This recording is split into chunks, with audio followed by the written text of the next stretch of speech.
जी कबर आहे ना, जी सजवलेली काढून टाका, कबर नुसती दिसली पाहिजे आणि तिथे एक मोठा बोर्ड लावा, आम्हा मराठ्यांना संपवायला आलेला औरंगजेब इथे आम्ही गाडला गेला.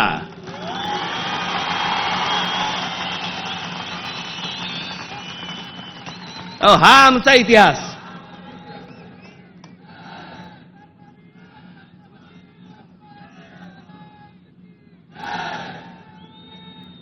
अफजल खान ज्या वेळेला इथे आला, इतिहास कशासाठी वाचायचा? इतिहासातनं बोध घेण्यासाठी वाचायचा.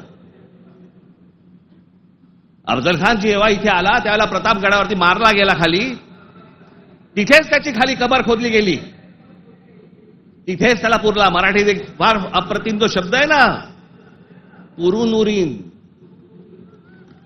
तो आहे. तुला पुरीन आणि उरीन, तो पुरला त्याला तिकडे अफजल खानाला. तो शिवाजी महाराजांच्या होकाराशिवाय पुरला नसेल. त्याची कबर जी केली आहे ती महाराजांना विचारल्याशिवाय केली नसेल. महाराजांनी सांगितलं असेल, निश्चित करा, जगाला कळू दे कोणाला मारलाय.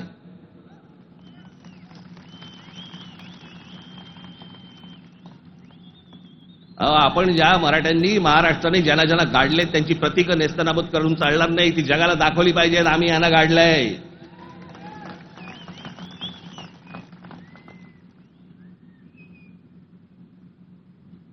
इस्रायलची एक खूप मोठी संघटना आहे मोसाद नावाची.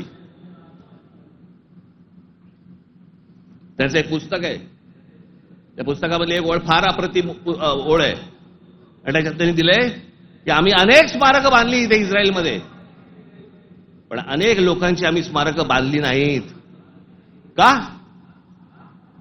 कारण ती जर बांधली तर जगामध्ये ते कृत्य आम्ही केलंय असं जगाला कळेल, म्हणून आम्ही नाही बांधली.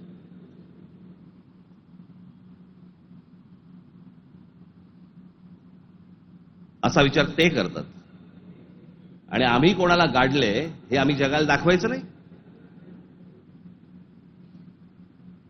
खरं तर शाळेतल्या लहान लहान मुलांच्या तिकडे ट्रिप घेऊन गेल्या पाहिजेत, बसेस भरून घेऊन गेल्या पाहिजेत आणि लहान मुलांना सांगितलं पाहिजे, बाळांनो, महाराजांनी याला गाडला,